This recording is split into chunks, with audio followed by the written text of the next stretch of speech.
বিশ্ববাজারে অপরিশোধিত সয়াবিন তেলের দর লিটার প্রতি গড়ে 4 টাকা বাড়লেও স্থানীয় বাজারে বিক্রি হচ্ছে 24 টাকা বেশিতে। তারপরেও আরও 10 টাকা দাম বাড়ানোর প্রস্তাব দিয়েছেন ভোজ্য তেল আমদানিকারক ও পরিশোধন কারখানা মালিকরা, জানিয়ে উদ্বিগ্ন ভোক্তা সাধারণ। রাকিব হোসেন রিপোর্ট। মাস পাঁচেক স্থিতিশীল থাকার পর আবারও ভোজ্য তেলের দাম বৃদ্ধির পায়তারা শুরু করেছেন ব্যবসায়ীরা। এবারও অজুহাত বিশ্ববাজার, যা সমন্বয়ে লিটার প্রতি সয়াবিন ও পাম তেলের দাম 10 টাকা বাড়ানোর দাবি তুলেছে আমদানিকারক ও পরিশোধন কারখানা মালিকরা।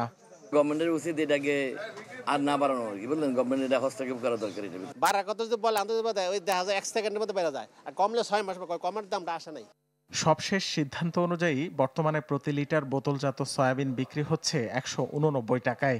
টিসিবির হিসাবে যা গেল বছরের একই সময়ে ছিল 165 টাকা, অর্থাৎ বছর ব্যবধানে 24 টাকা বাড়তি গুনতে হচ্ছে ভোক্তাদের। অথচ ট্যারিফ কমিশনের হিসাব বলছে বর্তমানে বিশ্ববাজার থেকে অপরিশোধিত তেল কিনতে হচ্ছে প্রতি লিটার 130 টাকায়। ইউনিভার্সাল কার্ডিয়াক হসপিটাল, আপনার হৃদয়ের আরো কাছে, যা গত বছরের চেয়ে মাত্র 4 টাকা বেশি। এমন পরিস্থিতিতে নতুন করে দাম বৃদ্ধির যৌক্তিকতা দেখছেন না সাধারণ ক্রেতা বিক্রেতারা। মানুষে বাজারে আসলে মনে করেন নিয়ে আসে 1000 টাকা, হ্যাঁ তার খরচ হয়ে যায় 1500 টাকা। বাধ্য হয়ে আসে 1 কেজির জায়গায় আধা কেজি নেয়, আধা কেজির জায়গায় কোয়ার্টার নেয়। তারপরে আবার যদি বাড়ায় তাহলে তো আমাদের আরো চাপ বেড়ে যাবে। এদিকে কোনো সিদ্ধান্ত বা ঘোষণা ছাড়াই পাইকারি পর্যায়ে বেড়েছে পাম তেলের দর।